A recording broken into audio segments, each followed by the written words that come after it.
It's the beginning of April, and you know what that means? March numbers are out for what the real estate market has been doing over the last 30 days. Come join me. We're going to take a little bit of a deep dive here into the Denver market as well as a few national numbers to see, are we on trend with what the rest of the country is doing? Are we falling short?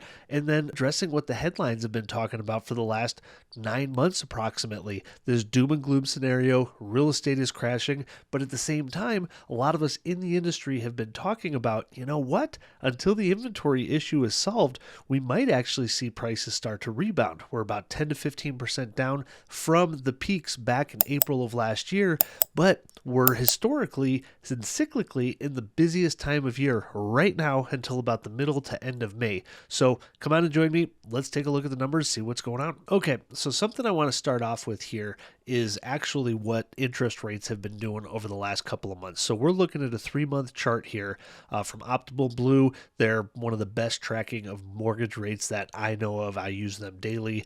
And we can see that we kind of peaked out at the very beginning of March for interest rates at 6.8%. And since then, we have steadily been declining. Now, today, we're at 6.27% for a 30-year conventional loan. Now, what we've noticed is that these interest rates have a direct correlation day by day to the activity in the marketplace. If interest rates go up by 0.5% over a couple of day period, the buyer activity drastically slows down in the market, and you can absolutely feel it with all the listings that we have out there. So, we're at 6.27%. It's not great. Historically, over the last 2 years, it's still pretty darn high, but on average, interest rates at 5 to 7%, it's still extremely cheap money to borrow. So we're going to keep a close eye on interest rate. New inflation numbers just keep coming out every few weeks, and it looks like inflation is starting to get under control, but prices like oil are still going up. So we're going to pay close attention here what's going on because it's changing literally day by day. Now, to look directly at closed prices in Denver, we're going to start just with the Denver metro area. We can see back in April of 22, 600,000 was the median closed price, and we just ticked down until January of this year, where it bottomed out at 520. So that's an $80,000 difference. So about 15% from the peak in April of 2022. Now, what's happened over the last couple of months in February and March is that we've actually gone up. February, we saw 540 as the median price, and then in March here, 545. So a little bit of an upswing here, and I've been yelling it from the rooftops for months. If you follow me, if you have my weekly email that you get, you know that I've been talking about this time of year being the best time of the year to absolutely sell. And if you're not on my email list, I'll have a link in the description below. You can join it, and I'll keep you updated every week as to what the market's doing. So that's our close price. So the good news is prices are kind of on the swing up. Now, how long are we going to expect prices to remain up? Well, let's go back and look at the historical data for when prices go up and down. And from about end of January till about the middle of May, what we typically see is that prices are on the upswing, and then middle of summer hits, and then they decline into quarter four. So we can go back. Let's just go back in 2013. So we can see here the peak is in June at 262,000. And then from there, it just kind of slowly declines until we hit, November at 249. We'll take the next year, 2014. June is the peak at 282, and then it slowly declines into October that year was the low at 271. Let's take the next year, 2015, 321, and then we have a slow decline. September was the low of that year, 305. So if you're thinking of selling your house right now, is going to be the most amount of money you're going to make over the next approximately 8 to 9 months. So keep that in mind if you're on the sell side. All right, coming back to the stats, new listings. So as you know, inventory is driving the prices in our market right now. We don't have this flood of inventory, but cyclically, every spring into about May and June, which is the peak, we start seeing inventory rise. So last month we had 5,200 new listings hit the market all around the Denver metro area. And in March, we had 7,700. That's a huge increase. I mean, that's a 50% increase in new listings to hit the market in 1 month. And we can back up here and we can see, it's just like a heartbeat, right? June is the peak of new listings. July is the peak of new listings.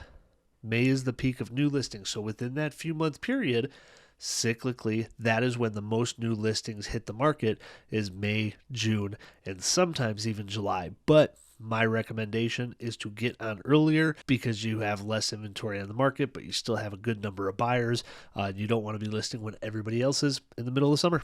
All right, now the number of active listings. So this starts to get into our supply and demand.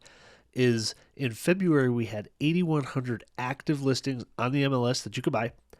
And in March, we had 8,000. So we're decreasing the amount of active inventory, yet we are increasing the amount of inventory to hit the market. So buyers are stepping up, is what that's telling me. Pending listings, this is the number that have gone under contract. So back in December, it was super low. We had 3,500 properties that were under contract on the MLS. Then we ticked up to 4,800 in January, 5,300 in February, all the way up to 6,500 in March. So that means closings for April, because it takes on average 30 days to close on a property, should tick up quite a bit as well.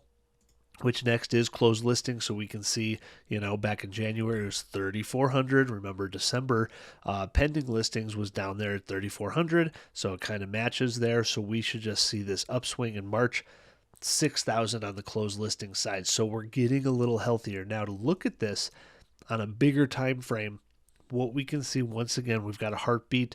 The number of closings maxes out generally in May and June every single year. Last few years has been a little bit crazy since COVID hit. And then we had this huge slump, but now we're starting to get back to reality. So this year we had 5,900 closed listings in March. Wonder what it was last year. Last year it was 6,900. So that was 25-ish percent difference, 20% less closings this year than last year. So that's the headline you're going to see out there, is that closings are still down by 20 to 30%. But in reality, it's much, much healthier than it's been the last 30 days or so. It was a little bit scary for a while there over the quarter four of last year. If you had anything on the market, you know what I'm talking about, you agents out there. Showing traffic was just absolutely dead. But we are seeing the return of buyers now that everybody's kind of taking a breather and interest rates are, kind of leveling off at least a little bit. You can only push off buying a home for so long if you need a home. Days in the MLS has dropped like a rock. We went from 35 days on average in January down to 13 here in March. So if history repeats itself, which it usually does, the next month to month and a half or so, we should still have some solid action in the market. We'll see what June, July does. I'm really interested to find out how the activity is going to be there, because usually in July, it's just activity drops off like a rock again, and everything just kind of sits stagnant for the month of July and into about the middle of August. So we'll pay attention. We'll see if that's going to repeat itself, or is the lack of inventory actually going to keep the amount of sales on an upswing? Don't know. Month supply of inventory, we're kind of flat. From February, we were at 1.4 months of inventory. To March, we were at 1.4. Balanced market is said to have 4 to 6 months of inventory, so we're still in a seller's market, believe it or not. Percentage of closed price to list price. So this is, if you list your house for $500,000, are you going to get $505 for it? You're going to get $495 for it. This is what tracks that. So what this means is that most sellers are getting what they're asking for their houses, as long as they're priced appropriately. But you can see back in January and December, we were getting a couple of percent less than what the list price was on average. So then here is the amount of shows to go pending. In December and January, we had about 12 showings per listing before something went under contract. And we can see we're just dropping down. February, we had 11, and in March, we had 10 showings per listing. If you want to look back at a broader timeline, you can see that just kind of sits in line. Anywhere from 10 to 12 showings, you should be going under contract. That's been this way for decades now. So if you have more than about a dozen showings and you're not under contract, you're probably overpriced. And then the amount of showings per listing, this is creeping up here. So we're at 8.9 showings per listing in March, where in February we were 8.4, back in January 7.2. So buyer activity is picking up. And once again, if we zoom out here, we can see this is the norm, right? If we get rid of these last 2 years here, which were just insanity, we can see going back to 2018, 9 showings per listing in March, 8.7 showings per listing in April, 9.3 showings per listing in April. This is why I love selling at this time of year. March, April tend to be my two favorite months to sell houses because showing traffic is the highest because the amount of new inventory has not taken off on the market yet. That's going to start happening in the middle of May. What you're going to notice is that inventory is going to keep creeping up until about the middle of June because that's when everybody thinks the best time to sell your house is, which once again, you're wrong. Now is the best time to sell your house because showing traffic is up, inventory is still suppressed, which gives you the best showing to listing ratio in the Denver metro area. So now that's our Denver metro local market. Now, if we want to look nationally here, I tend to like going to Redfin's data center. They have a lot of great information because what are we doing nationally in comparison here in Denver to what the rest of the country is doing? And they tend to break it down. We've got the median sales price pulled up here, which the black line is 2022, the orange line is 2021, and this blue line here is 2023. So nationally, we are down 2% year over year price wise. Okay. That's the headline out there, but we can see the last couple of months, our prices have gone up from a low of approximately $344,000 and the median price up to $361,000. So we are creeping up there. If we look at the number of homes sold, we can definitely see that the amount sold is down. So we're kind of matching what the rest of the country is doing. We're down about 20% in closings from year over year, and we can see that's the same way from 2021, 2022.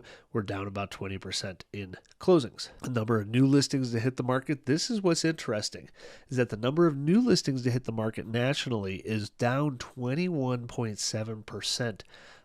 Compared to the previous 2 years, which is a big deal because if price is an indication of supply and demand, this means that the supply is less. So if buyers continue to stay at the same pace or even pick it up a little bit, let's say, inflation data comes out and it's actually doing better in the next couple of weeks. Well, what that likely means is that the Fed might pause their rates, which then means that mortgages become more affordable and you might get buyers to come out of the woodworks. It's just a possibility here. So what are we looking at over the next few months? Well, really the driving force of everything is going to be what the Fed rates are going to be doing. So if inflation starts to get under control, we should have our next numbers out in 2 to 3 weeks, I believe, the middle of April, and those numbers are getting better. What I expect to see is that a slowdown from the Fed on raising rates or potentially even dropping rates in the next 3 to 6 months. We might be flat for a few months, but what that's going to mean to buyers is that, hey, we might be in an environment where prices are down 10% year over year and interest rates in the future look like they're going to be going down. So you buy now at a little bit of a discount, you wait for interest rates to drop in the next 6 months to a year, and then you can refinance at a lower rate. Maybe we drop back down into the 5s or the 4s, and I think that's going to create a decent amount of buyer activity. I know there's a lot of people out there calling for the end of the world, and 2023 summer is going to be the best time of your life that you can buy, and that might be true, but what if it's not because prices drop by 20 to 30%? What if it's just because that's going to be the best opportunity in our lifetime because prices are down 10%? No one knows this stuff. Remember that.